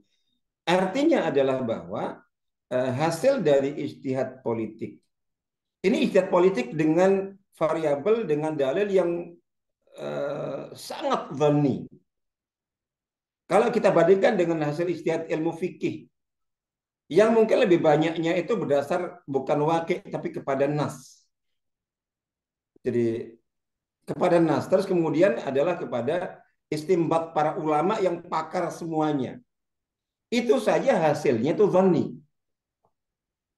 Hasilnya dhanni, sehingga dari situ kemudian ketika ada perbedaan wajib diakui dan diterima, wajib. Ketika sebuah satu masalah, satu bidang dibolehkan bahkan diwajibkan ulama berijtihad, hasil logis dari sebuah proses ijtihad itu adalah perbedaan. Tidak mungkin tidak. Jangankan yang berijtihad itu ulama yang banyak dan berbeda-beda. Seorang ulama diharuskan ijtihad itu di waktu yang berbeda itu bisa berubah. Hasil ijtihad hari ini, terus pekan lagi atau sebulan lagi atau setahun lagi, atau ulama itu dibawa dari Mekah dibawa ke Jakarta, dari Jakarta dibawa ke Washington, dari Washington dibawa ke Tokyo dalam rentang waktu 1 bulan, itu bisa jadi masalah yang sama, keputusan ulama itu bisa berbeda. Jadi gitu. Nah, artinya bahwa di sini sangat akrab dengan khilafiyat, apalagi dalam konteks politik praktis. Di mana muwazanat atau perbandingan antara maslahat madarat berdasarkan pembacaan realita, sudut pandang, pola pikir, stressing para ulama yang berbeda-beda itu menentukan pertimbangan maslahat madarat ya misalnya. Jadi ambil sebagai contoh. Jadi misalnya bahwa untuk sebuah keputusan politik tertentu. Jadi ini kan dikumpulkan kan, ini daftar maslahatnya sekian A, B, C, D, E. Kalau di prosentase, ambillah misalnya bahwa oh ini maslahatnya 60%. 60%. Maka berarti mudaratnya 40. Jadi gitu. Hukum syar'inya atau keputusannya ini lebih al-masalih aglab. Diambil, dibolehkan, bahkan mungkin sampai level ke itu diharuskan. Ini ulama lain atau dalam tanda kutip mujtahid politik lain melihatnya sebaliknya. Yang 60% bukan masalah tapi madarat. Apalagi kalau perbandingannya 55-45. Jadi gitu. Itu bisa bolak-balik itu. Artinya yang kondisi seperti itu artinya bahwa salah satu hal yang sangat mendasar dalam konteks ketika kita bicara seperti ini. Jadi bagaimana kita melakukan menerapkan fikul maqasid, fikul muwazanah dalam konteks untuk menghasilkan sebuah keputusan politik praktis itu adalah kita harus memiliki dasar sikap berdasarkan kaidah-kaidah fikul ikhtilaf yang sangat baik. Tidak boleh ada mutlak-mutlakan. Jadi yang jadi masalah kan ketika kemudian hasil itu ekstrim. Jadi ekstrim yang ada. Jadi soal itu artinya bahwa dimutlakan. Ini sebelum keputusan dalam bentuk apa, itu baru terjun ke untuk ulama, untuk ustadz, untuk kiai, untuk kaum muslimin masuk ke ranah politik praktis. Dan ada yang melihatnya itu mudarat semuanya, nggak ada masalahnya sama sekali. Bahkan itu sampai ke ranah kufur dan seterusnya, karena itu tauhid semuanya. Jadi kalau kita muwazanatkan misalnya bahwa ini kan untuk merubah.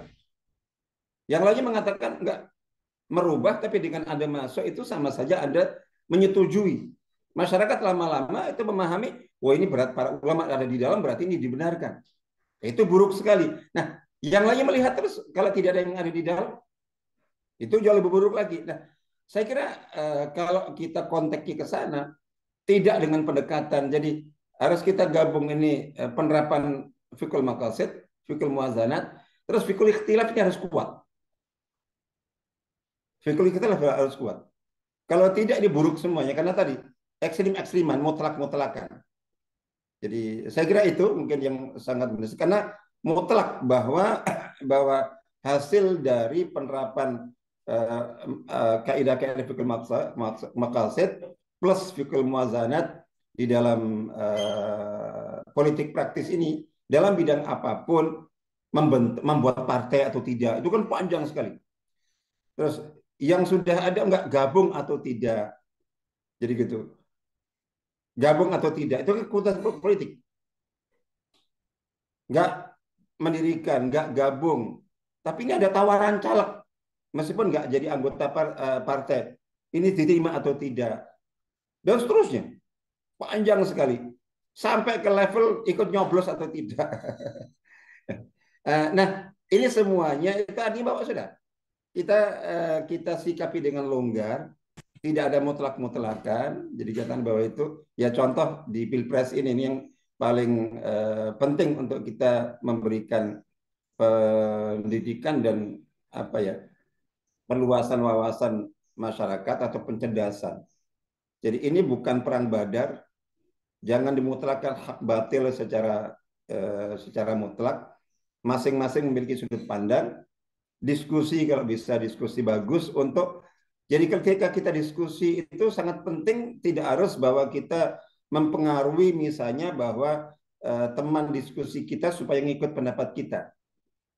Jadi ketika kita diskusi, satu titik yang harus disepakati ketika kita diskusi untuk sharing, untuk masing-masing tahu sudut pandang masing-masing itu minimal supaya saya misalnya ketika berbeda dengan Dr. Abdul Rahim dalam misalnya pilihan Pilpres, saya diskusi kepada beliau dan saya mendengar dari beliau itu tidak harus mutlak saya harus ikut beliau, beliau harus ikut saya. Tapi penting sekali saya memahami sudut pandang beliau. Alasan beliau memilih. Jadi gitu. Untuk saya maklumi. Jadi gitu. Karena banyak yang ketika tidak ada diskusi seperti ini itu Masya Allah menilai pilihan pihak lain sampai level para ustadz, para kiai, para ulama itu udah. Yang ada hanya sesat aja. Jadi mutlak sesatnya. Itu ketika beliaunya mau mendengar, setidaknya kalaupun tidak setuju itu bisa memaklumi. Oh iya, sebagaimana dia tentu juga ingin dimaklumi pilihannya. Saya kira itu barakallahu fikum. Mohon maaf. Assalamualaikum warahmatullahi wabarakatuh. Waalaikumsalam warahmatullahi wabarakatuh. Luar biasa. Terima kasih Ustaz Muzaffar. Yang intinya adalah masalah ijtihad dalam hal apapun itu tidak boleh dimutlakkan hasilnya. Karena yang namanya ijtihad itu kalau benar dapat 2 pahala, kalau salah dapat 1 pahala. Jadi tidak ada yang dosa begitu. Dalam konteks ijtihad, oleh karenanya kita perlu sosialisasi antara ini hasil ijtihad ini shawab dan khotok gitu kan, bukan hak dan batil. Seringkali hasil ijtihad itu disikapi dengan al-haq dan batil. Padahal ulama sudah mengatakan wallahu a'lam bis-shawab. Nah, baik Bapak dan Ibu sekalian, selanjutnya saya persilahkan kepada Pak Ja'far yang berada di Malang untuk memberikan tanggapan. Silakan Pak Ustadz Ja'far. Assalamualaikum warahmatullahi wabarakatuh. Mohon maaf dulu Ustadz kalau nggak kelihatan wajahnya nih. Mohon maaf Ustadz, tidak pakai video Ustadz. Suaranya saja ya. Saya tidak memberikan tanggapan atas materi tadi karena memang sudah sangat jelas dan bagus sekali. Beberapa di antaranya saya screenshot tadi itu. Khawatir nggak dapat sharing materinya, jadi saya screenshot saja. Jazakallahu khairan Ustadz Abdurrahim. Saya hanya ingin mengusulkan kepada manajemen Kopi Hangat Ustadz. Iya. Beberapa tema dan materi sudah cukup bervariasi dan Masya Allah memberikan sudut pandang baru yang mungkin juga berbeda. Nah, bagaimana saya ingin menantang forum ini kalau juga bisa mengangkat tema lain yang real ada di tengah masyarakat kita, diikuti banyak orang, tapi kita seingat saya belum pernah mengangkatnya sebagai tema kajian kita, tema diskusi kita, yaitu tentang dinamika pergerakan Islam di Indonesia, baik yang terutama yang transnasional, yang disebut dengan transnasional. Umpamanya bagaimana kabar gerakan Ikhwan hari ini, bagaimana kabar HTI hari ini, bagaimana Salafi hari ini, umpamanya ya. Dinamikanya ini saya rasa menarik juga untuk kita simak, kita dengarkan. Tentu tujuannya bukan untuk kemudian saya ingin ikut salah satunya atau bagaimana, bukan. Arahnya bukan ke sana, lebih kepada mengkonfirmasi apa yang sedang terjadi, dinamikanya, perkembangannya seperti apa. Sehingga saya mengusulkan kalau bisa narasumbernya adalah pelaku-pelaku atau orang-orang yang masih aktif di dalamnya. Umpamanya kalau di Jamaah Tabligh, Ustaz, saya punya teman yang menjadi salah satu kiai di Pondok Temboro di Magetan. Tentu dia sangat memahami sekali dinamika tabligh hari ini, khususnya yang di Indonesia. Nah, nanti tentang Ikhwan, umpamanya, ya monggo, kira-kira narasumbernya siapa yang kira-kira cocok Kalau jadi Ikhwan cari akhwat aja. Narasumbernya yang cocok siapa. Saya ingin mendengar Ustadz Muzaffar kekeh untuk menyampaikan usulannya agar Ikhwan membubarkan diri. Jadi umpamanya nanti pasti ada tanggapan yang bagus. Ja'far cari masalah.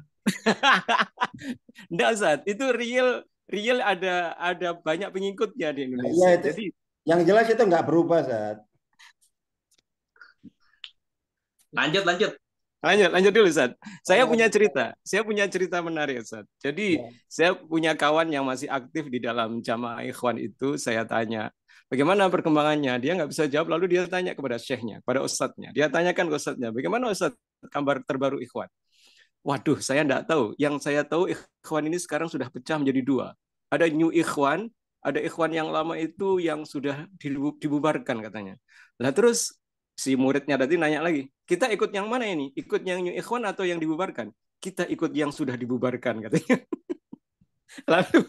Lalu si pengikutnya ini terbengong-bengong lah.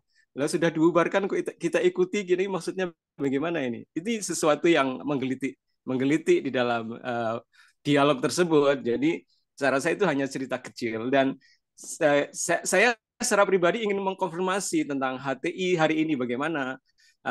Salafi, kalau Salafi agak ruwet saya rasa ya, karena Mas faksi-faksinya banyak Rahman, sekali. itu nanti mungkin dirembukkan ya Pak Jafar di Ya, forum itu forum. aja. Saya rasa usulan saya. Ya, ya. Monggo silahkan ditanggapi. Jazakumullah khairan. Assalamualaikum Terima warahmatullahi kasih wabarakatuh. Pak Jafar atas usulannya.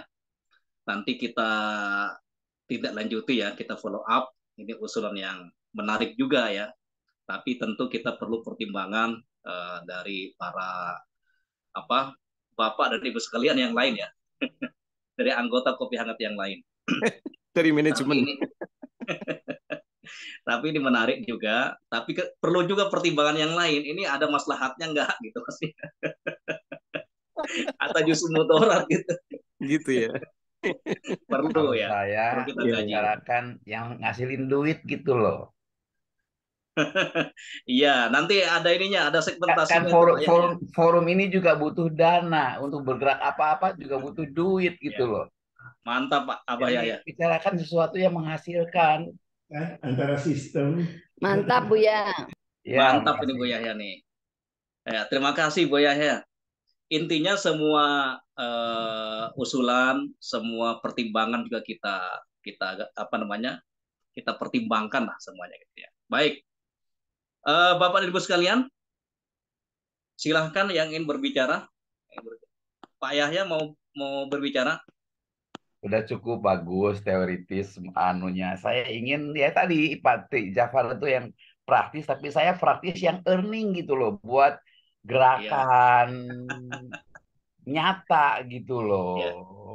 Di Ya, beberapa Pak Yahya. tempat musim kering air nggak keluar, ya kita bikinin sumber airnya. Jadi saya lebih kepada kepada Bagus nyata. atau bagus ya. Ya. Ya sebenarnya Pak Yahya kita saling saling melengkapi ya.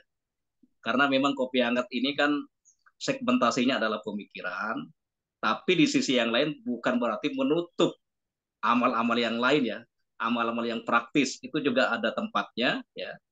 Termasuk juga para politisi ini untuk langsung terjun ya ke lapangan, itu juga ada tempatnya juga.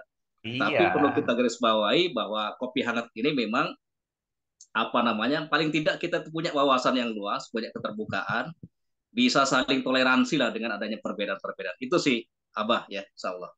Iya, Tapi itu usulan dari Abah sangat bagus. Enggak, Mantap iya kan? bagi saya itu penyempurna Pak, iman dengan amal solehnya. Betul Gitu kan. Kalau nggak ada penyempurnanya, Melangit aja ya, Ustadz. langit aja terus. Kita di bumi ini, kita nginjek bumi. Ibu Helda, Iya, saya setuju, Ustadz. Ini Bu, ini saya pengalaman real sekali. Saya sampai Ini wajahnya mana nih, Abah Yahya? Wajahnya mana wajahnya? Sampai tertonjok dada saya ketika saya kan jualan minyak, Ibu. Ada ibu-ibu datang.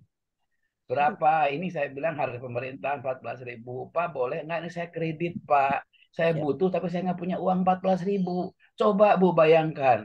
Di satu pihak ibu-ibu yang nggak mau pakai minyak kita yang 14.000. Dia maunya Bimoli atau Sanko yang 20 ribuan. Di satu pihak 14.000 pun mau kredit, Bu.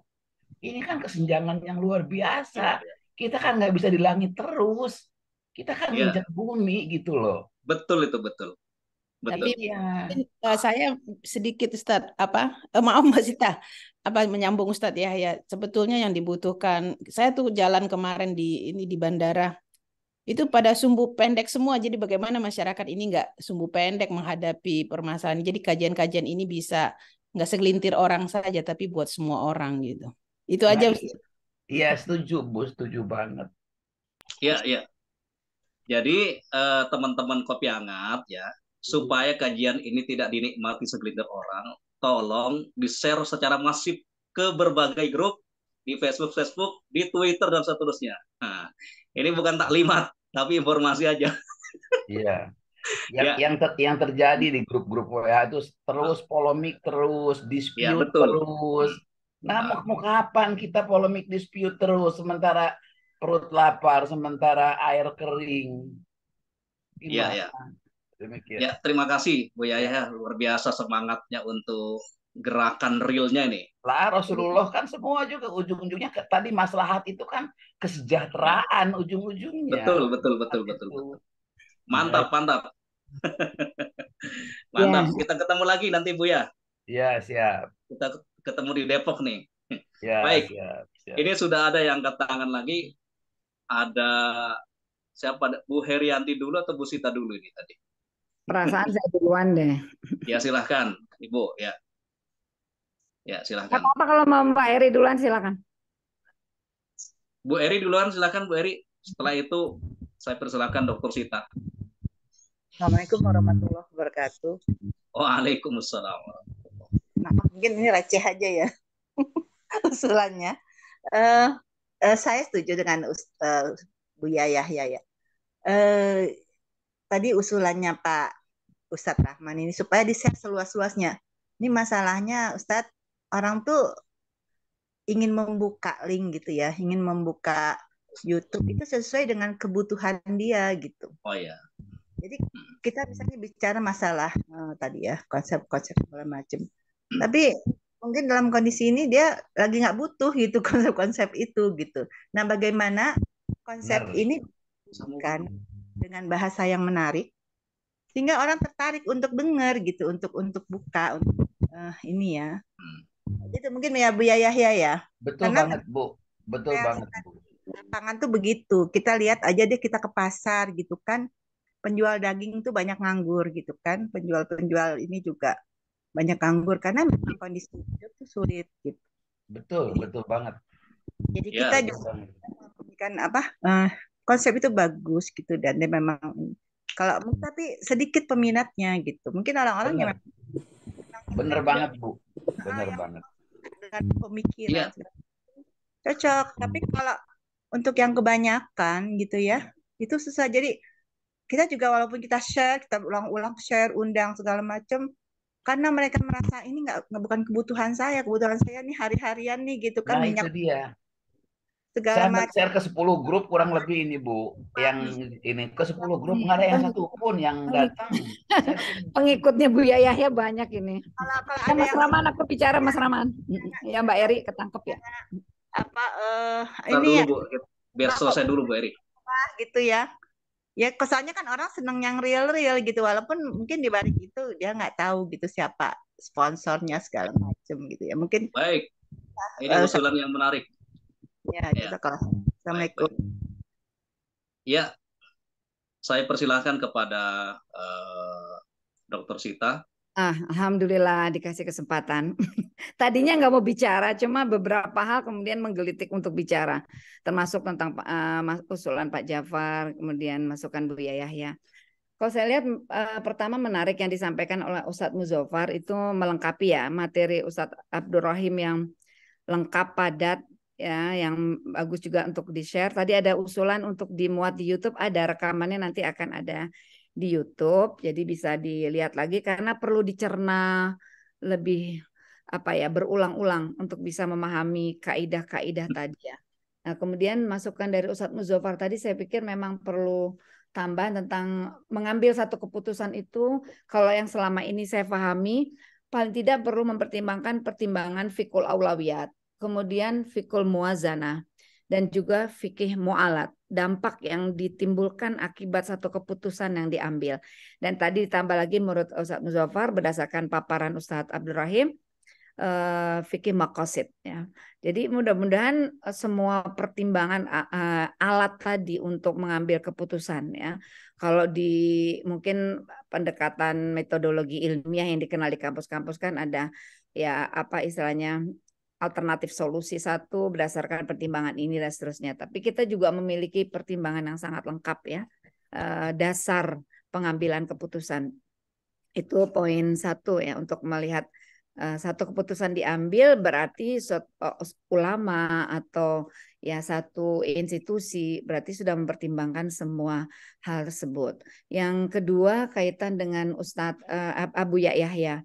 Menurut saya itu usulan yang menarik bahwa memang kita kalau ingat buku yang diterjemahkan Yusuf Qaradawi ya, fikih prioritas, fikul aulawiyat gerakan Islam, beliau mengungkapkan bahwa salah satu pilar kebangkitan umat selain pemuda, selain perempuan atau wanita, juga ada akademisi gitu. Jadi memang forum kopi hangat ini forum yang lebih mencoba mengedukasi gitu, meningkatkan pemahaman umat agar mereka juga bisa lebih wise untuk menyikapi perbedaan-perbedaan termasuk dalam ranah sosial politik, ya, bahwa setiap orang mengambil keputusan pasti ada pertimbangan. Contoh ya, ketika Erbakan mengambil satu keputusan dan dikatakan, oh jadi Reva menerima sekularisme. Dia mengatakan sekularisme yang kami pahami adalah based on scientific knowledge, based on data, dan seterusnya. Jadi bahkan pemahaman sekularisme yang diambil oleh Erbakan, ya, gurunya Erdogan, dia juga menggunakan satu terminologi gitu, satu definisi.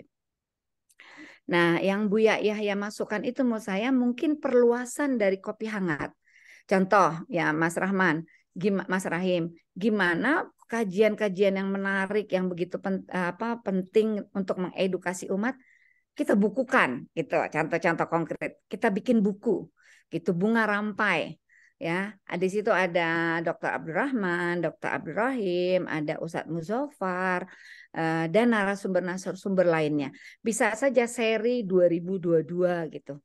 Nanti seri 2023. Jadi melangkah lebih ke buku.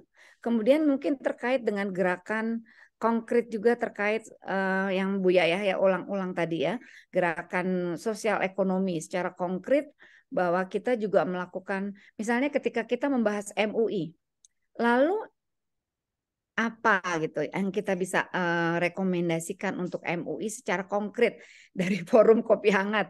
Anggap aja kita menganggap diri kita grup, katakanlah forum ini penting gitu untuk bisa sebagai para akademisi yang akan melakukan pencerahan pada umat, memberikan rekomendasi atau ya policy brief ataupun itu kepada MUI misalnya, juga kepada yang lain. Kaitan oleh Buya Yahya itu adalah pemberdayaan ekonomi umat gitu. Iya, betul. Jangan hanya bicara di tataran ilmiah maksudnya Buya gitu ya, di tataran ini, tapi bagaimana gitu. Benar sih Buya, nih ngomong tadi kan ini perlu buktinya nih.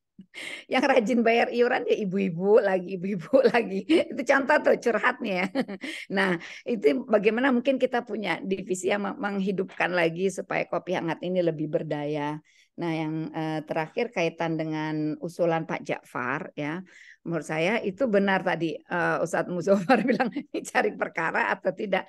Tapi menurut saya itu juga menantang kalau kita bicara tentang peta pergerakan umat Islam. Tapi sekali lagi tadi, what's next itu. Lalu kata Bu Yahya tadi, apa relevansinya kalau kita membahas HTI, Ikhwan Muslimin, gerakan Salafi, kemudian Jamaah Tabligh gitu ya. Pasti harus dikaitkan apakah mereka tetap relevan gitu, berkontribusi untuk kemajuan umat gitu, ya. Apakah mereka tetap relevan? Berarti kalau tetap relevan, apakah mereka menawarkan inovasi-inovasi baru untuk mencerdaskan umat, memberdayakan umat? Sekian, terima kasih Buya Yahya, Pak Ja'far. Alhamdulillah.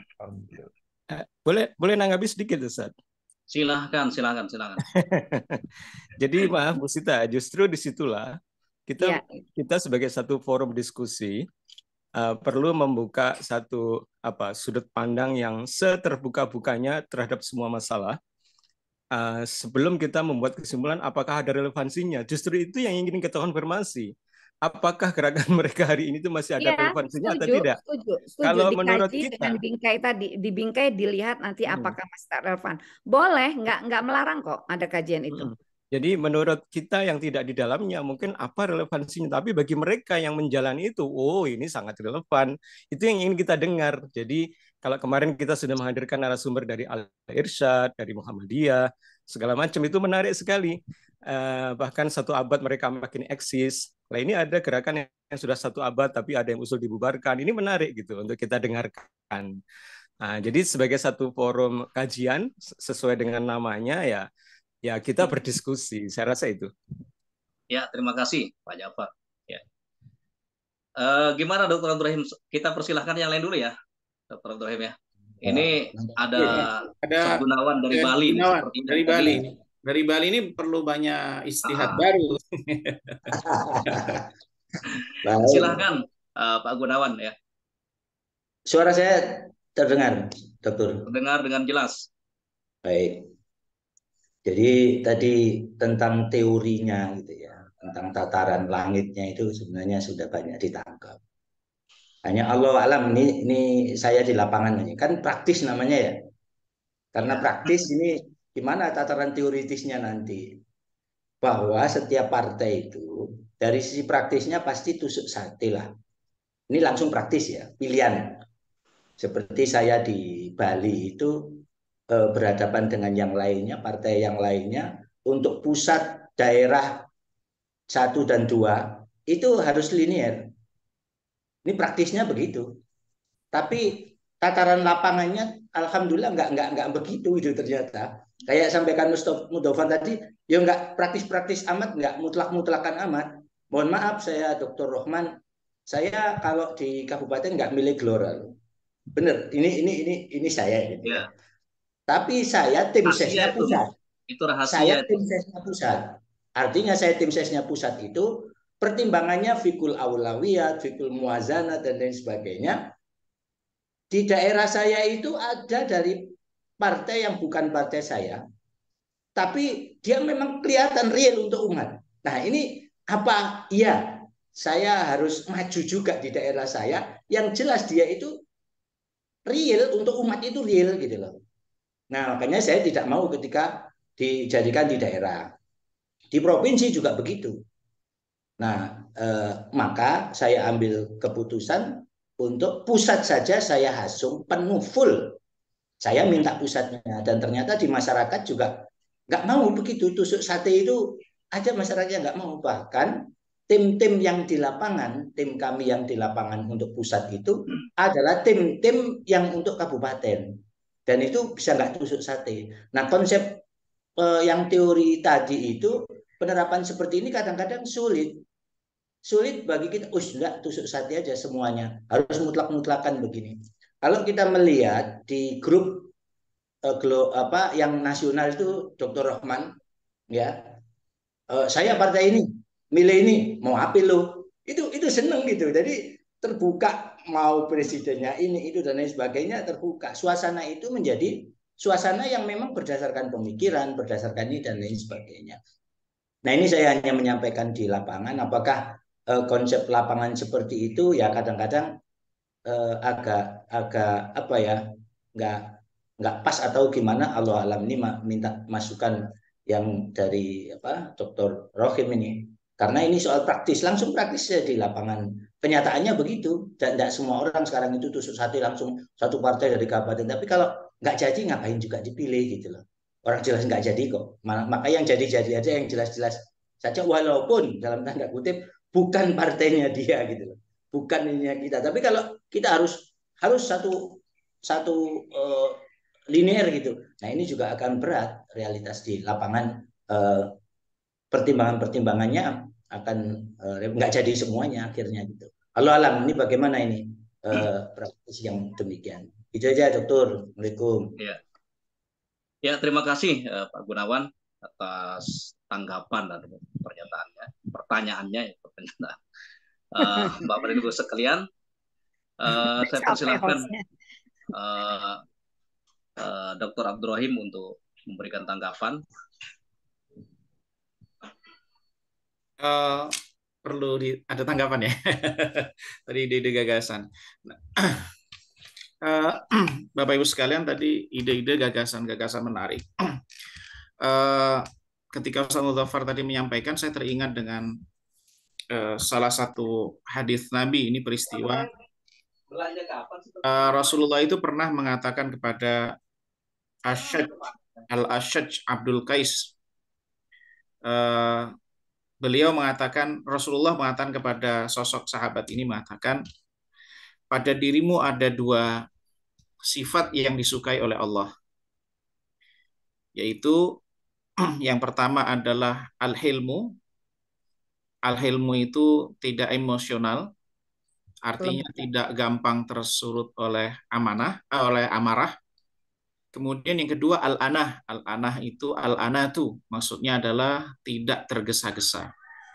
Ketika saya ketemu dengan hadis ini, saya langsung teringat dengan realita dalam politik yang saat ini, bahkan mungkin terkait dengan perkembangan teknologi saat ini, bahwa dua karakter itu adalah dua karakter yang sangat relevan dimiliki oleh para pengambil kebijakan. Orang yang beristihad atau orang yang mengambil kebijakan itu, yang pertama dia harus tidak emosional. Maksudnya adalah dia memiliki kematangan dari sisi emosi, kematangan spiritual, dan kedua, keputusan tidak diambil dengan tergesa-gesa. Nah, ini mungkin konteksnya di luar kalau tadi kita bicara tentang mekanisme dengan proses tentang pembacaan data, analisa data, dan seterusnya. Ada sisi lain yang harus kita lihat juga, bahwa kepribadian, sisi lain orang yang mengambil keputusan. Sikap apa yang harus dimiliki oleh orang yang mengambil keputusan adalah orang yang mampu memiliki kematangan dari sisi emosional, kematangan dari sisi spiritual. Maksudnya bukan berarti dia matang dulu baru istihad, tetapi ini adalah sesuatu yang harus ditingkatkan, harus dimiliki, harus diprosesnya, dikembangkan, dan tidak tergesa-gesa. Kalau al-hilmu itu kematangan kepribadian, kematangan jiwaan, kematangan spiritual. Kalau al-anatu itu kematangan proses. Jadi proses itu tidak boleh dilakukan dengan tergesa-gesa. Oleh karena itu saya juga teringat dengan satu ungkapan bahwa kita itu harus jujur dengan diri kita di dalam proses pembacaan data. Karena orang yang beristihad mengambil keputusan, itu bisa saja dia mengambil keputusan karena data itu bisa mengikuti kepentingan juga kadang-kala. Sebagai Ustaz Mustafa tadi sampaikan, datanya sama, tetapi pembacaan terhadap data itu bisa jadi berbeda. Tergantung alat yang dipakai, tapi ternyata juga harus kita lihat bahwa ada sisi lain menurut hemat saya adalah masalah kejujuran seseorang dalam pembacaan terhadap data. Karena bisa jadi orang itu punya kepentingan atau ketergesa-gesaan atau emosional, bisa saja. Faktor emosional, faktor kecenderungan yang kemudian data itu dibaca berdasarkan kecenderungan. Maka karena itu faktor kejujuran itu adalah satu hal yang sangat penting dalam mengambil keputusan. Di sisi yang lain tadi terkait pertanyaan Pak Gunawan, saya tidak memberikan jawaban teknik. Tapi ada satu, ini saya dengar penjelasan dari Syekh Abdus Salam Asy-Syuair, salah seorang profesor di bidang fikih dari Saudi Arabia. Beliau mengatakan begini, siapa yang layak memberikan pertimbangan maslahat dan mafsadah? Jadi kalau kita bicara konteksnya, ini maslahat, ini mafsadah. Siapa yang layak berbicara, mengambil keputusan atau menentukan ini maslahatnya, itu yang berhak atau memiliki otoritas siapa? A atau B? Beliau membagi, kalau kemaslahatan itu berhubungan dengan publik, maka pihak yang memiliki otoritas terkait publik itulah yang berhak berbicara menentukan sisi maslahatnya. Tapi kalau kemudian berhubungan dengan individu, kasuistik individu, maka individu itulah yang menentukan tingkat maslahatnya. Beliau berargumentasi dengan hadis, seorang laki-laki datang menemui Nabi Shallallahu Alaihi Wasallam bahwa dia melakukan hubungan badan di siang hari di bulan Ramadan. Hadisnya waqa'tu ala imra'ati fi nahari Ramadan ya Rasulullah. Nah, itu hadisnya itu. Rahman hafalah. Nah, kemudian kata Nabi Sallallahu Alaihi Wasallam, apa yang harus dilakukan? Itu raqabah, membebaskan budak. Lalu sahabat ini mengatakan, saya tidak mampu ya Rasulullah. Lalu kalau begitu berpuasa 2 bulan berturut-turut. Saya nggak mampu ya Rasulullah. Kalau begitu memberi makan 60 orang fakir miskin. Saya nggak mampu ya Rasulullah, saya ternyata orang paling miskin. Udahlah, ini kasih kepada Rasulullah, kasih kurma, 1 kantong kurma, bagikan kepada lingkunganmu yang miskin. Ya Rasulullah, di lingkungan saya orang paling miskin. Ya udah, ini kasih makan kepada keluargamu. Apa konteksnya dengan maslahat? Ini kan konteksnya problem individu. Jadi Nabi nggak memaksakan. Anda kan fisiknya kuat, Anda mampu. Jadi karena ini konteksnya individu, maka individu itulah yang bisa mengukur mampu atau tidak mampu. Jadi Nabi kan tidak langsung maksa. oh kamu visinya kuat atau nggak mungkin kamu nggak bisa puasa 2 bulan berturut-turut. Tapi ini konteksnya adalah individu, maka orang itu sendiri yang menentukan. Tapi basisnya tetap berdasarkan pada kejujuran orang itu bahwa dia memang benar-benar tidak mampu. Tapi berbeda halnya kalau persoalan itu berhubungan dengan publik. Publik ini bisa berhubungan dengan institusi, berhubungan dengan negara, maka pihak yang memiliki otoritas lah yang menentukan. Tapi kalau berhubungan dengan individu, kasuistik, maka individu itu bisa melihat mana yang terbaik dalam konteks individunya. Begitu, Mas Rahim, saya nambahin sedikit kaitan Ya. Pak Gunawan ya. Ya kalau dari pendekatan perspektif ilmu politik ya. Yang pertama, politik is an art of possibilities. Politik itu seni berbagai kemungkinan. Bahkan Harold Laswell menyederhanakan politik who gets what, when, and how.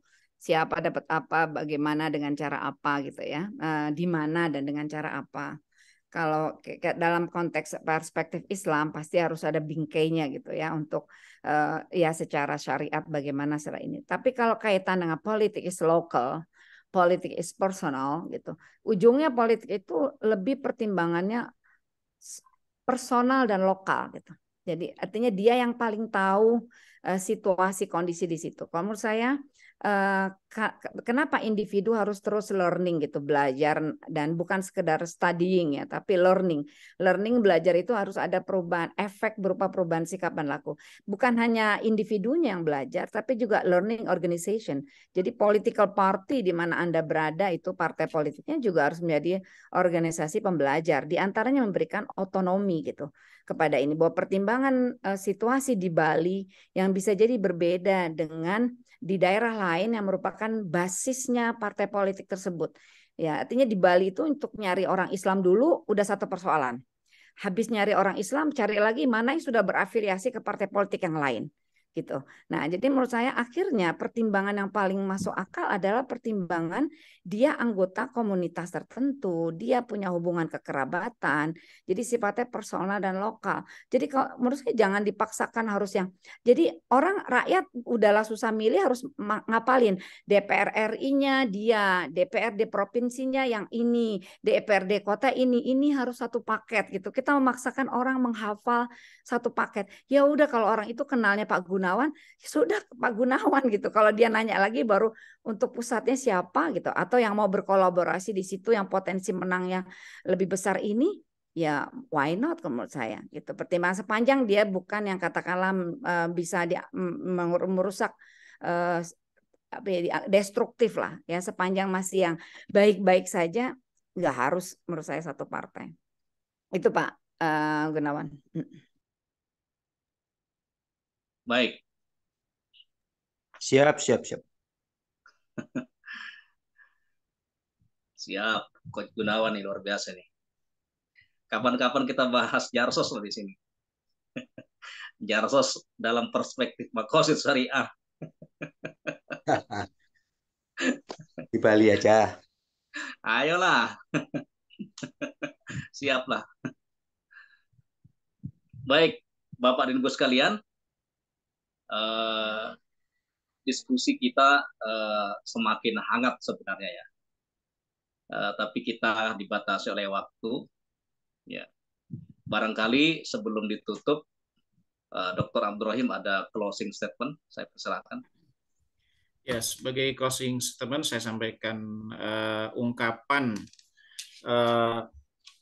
Imam Al-Ghazali bahwa beliau mengatakan bahwa maqasidus syari' itu adalah qiblatul mustahidin. Bahwa maqasid syariah itu adalah kiblat, itu adalah ujung dari ijtihad, dan ijtihad itu ada ijtihad fikih dan ada ijtihad pemikiran, ada ijtihad kebijakan. Maka ketika orang melakukan ijtihad, orang ketika melakukan proses-proses untuk mengambil satu keputusan, pembacaan terhadap data itu semakin lengkap satu data, semakin lengkap informasi. Maka kemudian dicarilah kemaslahatan apa berbasis pada data yang ada. Sebagaimana saran Imam Ghazali, maqasidus syara' qiblatul mustahidin, bahwa maqasid syariah itu adalah kiblatnya orang yang melakukan ijtihad. Mungkin itu Ustaz Rahman. Terima kasih Dr. Abdurrahim atas presentasi yang luar biasa pada pagi ini, membuka cakrawala berpikir kita semuanya. Semoga antum senantiasa diberikan kesehatan. Amin ya rabbal alamin. Bapak dan Ibu sekalian, sebelum diskusi ini kita tutup, saya ingin mengutip ucapan Imam Al-Mawardi, ya, seorang pemikir politik ya, klasik ya. Beliau meninggal 450 Hijriah ya. Udah klasik udah. Beliau mengatakan ketika sebuah kepemimpinan politik itu bisa menerapkan dua hal, ya, yaitu yang pertama adalah hirasatuddin, ya, politik itu bisa menjaga agama, yang kedua bisa menjaga siasatud dunya, memakmurkan dunia. Itu artinya politik itu sudah sesuai dengan sudah bisa dikatakan mewujudkan maqasid syariah. Ya. Karena hirasatuddin, menjaga agama sekaligus juga memakmurkan dunia, itu inti ya dari kepemimpinan politik ya, yang ada dalam ajaran Islam. Begitu juga saya ingin mengutip ucapan Imam Al-Ghazali junior ya, junior dari Imam Al-Mawardi. Beliau meninggal 550, kalau Imam Al-Mawardi 430, Al-Ghazali ini 550, kalau Masehinya 111. Menarik ya, beliau wafatnya itu 111, 4 kali. Nah, Imam Al-Ghazali mengatakan al-mulku wad-din atau ad-din wal mulku tau'aman. Ya. Agama dan politik, agama dan kekuasaan itu ibarat saudara kembar. Faddinu aslun, agama itu adalah fondasinya, wal mulku harisun, sementara kekuasaan atau politik itu adalah penjaga dari agama itu. Oleh karenanya, siapapun kita yang terjun dalam politik praktis, semuanya kita punya tujuan, harus punya tujuan bagaimana mewujudkan maqasid syariah dalam konteks individu, keluarga, masyarakat, bahkan dalam konteks kehidupan berbangsa dan bernegara. Bapak dan Ibu sekalian, kita sudah berada di penghujung acara. Kita akhiri diskusi kopi hangat ini dengan bacaan alhamdulillah. Alhamdulillahirabbil alamin, subhanaka Allahumma wa bihamdika asyhadu an la ilaha illa anta astaghfiruka wa atubu ilaik. Sampai ketemu pada diskusi kopi hangat yang akan datang. Assalamualaikum warahmatullahi wabarakatuh. Waalaikumsalam warahmatullahi. Izin ditutup ya Ustadz. Ya, silakan.